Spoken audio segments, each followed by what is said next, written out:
Few trends we're seeing in AMR in terms of future of work. One of the big trends we're seeing is post-separation relationships with employees when employees leave, because there is higher turnover and people are moving a lot more. How do you manage that relationship? What does that look like? How do you, in the past, we've typically focused on retention. How do you retain individuals within organizations? And now, from a theoretical perspective, one of the things we need to be looking at is when people leave, rather than trying to retain them, how do you retain relationships with them after they leave? And how do you maintain good relationships? And what does the theory tell us about that? And there's some interesting theories that look at that. So that's one of the big areas right now. We're seeing a lot of, when I say a lot, handful of papers coming in that area, but that is a fair amount.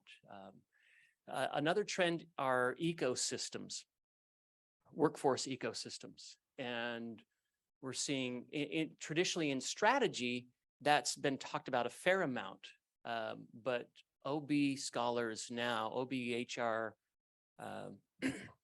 OT scholars are starting to really talk about this workforce ecosystem, and there's a lot that we have to say in that space that's much more from a micro foundation perspective of how do you manage an ecosystem? How do you manage people within this larger ecosystem? Ecosystem being where we're not just dealing with our employees, we're dealing with individuals outside of our organization, contractors, other vendors, other organizations as well, and how do we develop relationships with them?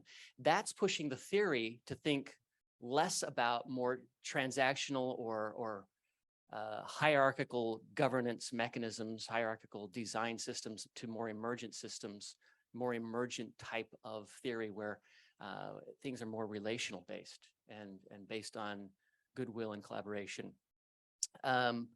So we're seeing trends in that space. The third trend we're seeing is a trend more around purpose and meaning in work, right? And this is not new to anyone.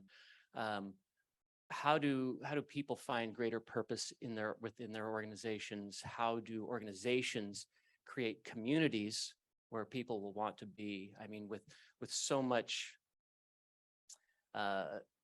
tension, political tension, different tensions, divides across nations, organizations are now having to play a larger role in bringing communities together, bringing people together, and trying to create places where people feel like they belong and that they're having a meaningful impact in organizations. Just in terms of publishing for AMR, this is a great space in terms of theory because it's moving quickly. You can look at the theory and say, okay, here are some of the challenges.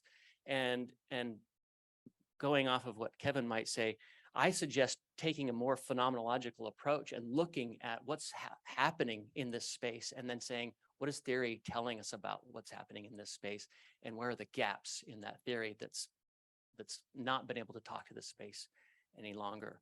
And so I think that's where you can make a larger contribution. Some of the challenges in getting the papers published in AMR is if you start with the theory, however, or with the phenomenon, however, in AMR, we have a lot of papers coming and say, oh, here's a literature review, and here's all the things that are going on from a future of work perspective. And from a theory perspective, what you want to do is lead with your theory and say, here's the theory of post-employment relationships. This is what they've said in the past. However, we're seeing this phenomena, we're seeing this issue out in the real world, and these issues are creating challenges for organizations, and this is inconsistent with the theory that we have now. So we need to extend this theory or make some changes to this theory. And I think that's where you have the best opportunity to make a contribution, is to look at that phenomena, use that phenomenon to guide you and say, what are the issues and challenges that organizations are facing? And then look at the theory and say, what's the theory saying about that? And where are the gaps where it hasn't been able to fill those gaps in talking about that phenomenon?